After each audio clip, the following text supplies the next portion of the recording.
What sort of life would you have to have so that you could bear your suffering nobly? That's a good question to ask yourself.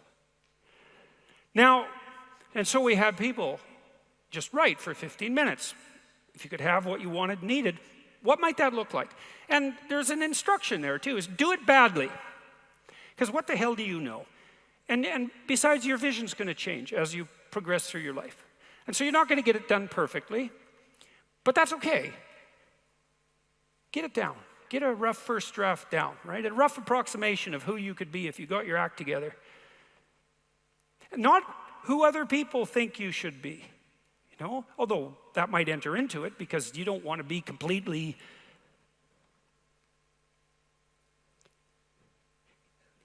You can't be who you are properly and ignore the fact that you're embedded in a social context. And so you have to take the fact that there are other people into account. And it doesn't mean be who your parents think you should be either, even though that's another source of information that you might want to consider. It's a deeper question. It's like, what would actually motivate you? And you might think, well, I could never have that. It's like, that's not the question that's being addressed here. Although I would say, there's no sense floating off into some kind of impossible juvenile fantasy. And we're making an assumption that you're taking the question seriously and that you're going to remain within the bounds of what you regard as sanely reasonable. So that's the first part. Second part was the opposite of that. It's like, okay, now you've specified a goal. Right? The goal is, in some sense, both your character and your life. And you've specified that rather vaguely. You only had 15 minutes to write about it. And that's a good thing because now you have something to move toward. Now, I could tell you this technically. This is an interesting thing to know. People say they want to be happy. That's not true, by the way. If you investigate what people mean when they say they want to be happy, they say, I just want to be happy. It's a very funny phrase. It's, what do you mean, just? Like, there isn't anything harder than that. So you can't just say just, that's all you want. You just want to be happy all the time. That's all it would take. It's like, good luck with that. That's not going to happen. So you can get rid of the just. And then, I want to be happy. Well, maybe. Actually, what people really mean when they say that is they don't want to suffer and be miserable. So really what they mean is they don't want to experience excess negative emotion. And you can find that out if you carefully question people and carefully analyze the answers. You find out they're actually more concerned about avoiding the catastrophic negative than living in a world of hedonistic delight. Now, you also find that while avoiding the catastrophic tragedy, they wouldn't mind having a little bit of hedonistic delight. And so some happiness is interleaved in there. Then you might ask yourself, to the degree that people do want hedonistic delight when they're being happy, what does happy mean? And you might think, well, happy means getting what you want. Happy is how you feel after Christmas dinner. It's like, no, that's asleep, right? That's content and asleep. Now, that's a form of contentment, but it isn't really what people mean when they say that they want to be happy. The happiness that people refer to when they talk about happiness has more to do with enthusiasm. And enthusiasm is an interesting word because it means it's entheos. It means to be inspired. Inspired is in spirit. It means to be imbued with the Spirit. Well, enthusiastic is to be imbued with the Spirit of God, interestingly enough. And we'll return to that. When do you experience the positive emotion that's associated with happiness? The answer is, not when you've attained a goal, but when you're pursuing one. So you're set up, your positive emotion is associated with movement forward. You could say that your positive emotion is the psychological equivalent of forward movement, just as your negative emotion is the psychological equivalent of freezing or retreating. And so your emotions are very tightly tied to your action. Freeze, retreat, negative. Advance towards a goal, positive. No goal, no positive emotion. Now, if you don't remember anything else from tonight, that's a good thing to remember. No goal, no positive emotion. A corollary of that as well is no goal, confusion. So no goal not only means no positive emotion, it also means confusion, and confusion means anxiety and dread. And so a life without a goal is confusing and hopeless. And that begs a question, what should the goal be? And that's partly what we're trying to establish. You wrote for 15 minutes, you try to develop a vision for your life. Now you have something to move toward. That sets up the precondition for potential positive emotion and happiness. What else do you need to motivate you? Well, how about negative emotion? So what do you do with that? Well, negative emotion can stop you. You might think, well, I'd like to get a better job, but I'm afraid of putting myself out in the job market. I'm afraid of being evaluated. I'm afraid that if I tried something more difficult, I might fail. Then you have your negative emotion opposing you, right? It's anxiety is stopping you. And fair enough, because there are things to be anxious about.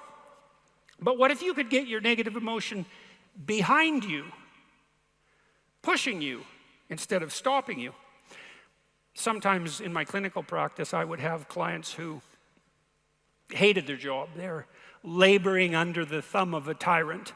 And maybe that was partly because they'd turned themselves into slaves, but it didn't matter.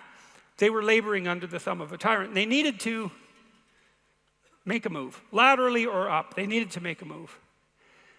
And they were often afraid to, and they had their reasons. They didn't want to contemplate their resumes. They didn't want to open up their CVs. They didn't want to face the inadequacies of their past. They were afraid of being evaluated. They were afraid of being rejected. They didn't know how to negotiate. They didn't know how to conduct themselves in an interview. They were afraid of losing the security they'd already built up. They had their fears, and they were real, and those fears stopped them. But they'd come to me and say, oh my God, I'm so miserable. My life is so miserable, and we'd take that apart. And one of the reasons was because they were laboring under the thumb of a tyrant. And then we'd talk that through, and they'd say, well, I'm afraid to make a change. And I'd say, well, that's okay. That's understandable. How afraid are you of not making a change? Let's make a little vision of that. You're 35, you hate your job. What's the consequence? You're not motivated. You don't want to get out of bed in the morning. You're starting to get depressed. You're getting bitter. You're getting resentful. You're getting cynical. You're amotivated at work. You're not doing a very good job. And you're starting to shrink. Now play that out for 10 years. You don't change it. You don't fix it. And what happens? Well, it's not like it's going to get better of its own accord. What's going to happen to you? Well, for sure, at minimum, what's going to happen to you is you're going to be in the same situation, but 10 years older. And if you can't get out of that situation now, what the hell makes you think you're going to get out of it in 10 years? You're 10 years older, you're 10 years more bitter, you're 10 years more cynical. Maybe by that time your marriage has collapsed because who the hell wants to live with you? You're even more of a slave than you were because you've labored another 10 years under the thumb of the tyrant and stepped backwards every time you were asked to, so you got smaller and smaller as the tyrant got bigger and bigger. It's like, think about that, and that means imagine it. Imagine that, okay? Now that's the situation. You're stuck where you are, but it's 10 years from now. And when I say think of that, I mean imagine that. It's like really play it out. It's like, you know how miserable you are now? You're afraid of making the necessary changes, but you know how miserable you are now. Just imagine how miserable you could be in 10 years. And in all likelihood, what you'll find is that you're way more afraid of that than you are of whatever's stopping you in the present. It's really useful to know what your own particular brand of hell might be. And so one of the things we do in this writing exercise is have people do the reverse. Like, okay, so imagine now, 5 years from now, you've let whatever temptations you're particularly susceptible to have the upper hand. And they've augured you into the ground. You know, one person's an alcoholic, another person's a criminal, another person's living on the street, someone else is like skirting the edges of prostitution, somebody else is narcissistic and bitter, somebody else is depressed and anxious. You know where you would fall off the edge of the earth if you fell off in whatever direction you're prone to fall off. Everyone knows that, but we avoid that. You know, that's rule 3. Do not hide things in the fog. Is that the rule? Do not hide unwanted things in the fog. Yeah, well, we often won't allow ourselves to imagine the catastrophe that we're pursuing, let's say through inaction. That's a good thing to fix.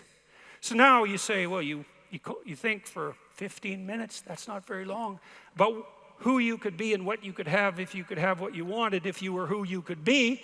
And then you think about what sort of hell you could produce for yourself if you didn't do that. And that's not a bad polarity. It's like, I'm going to get away from that and I'm going to move towards that. And then you have your negative emotion working for you and your positive emotion working for you. And that's a good gradient. And that's a great gradient emotionally because, as I said, you don't experience positive emotion except in relationship to a goal. And if you got a nice gradient on your goal pursuit, then that's going to increase the degree to which you feel positive emotion. And positive emotion, by the way, isn't just about being happy.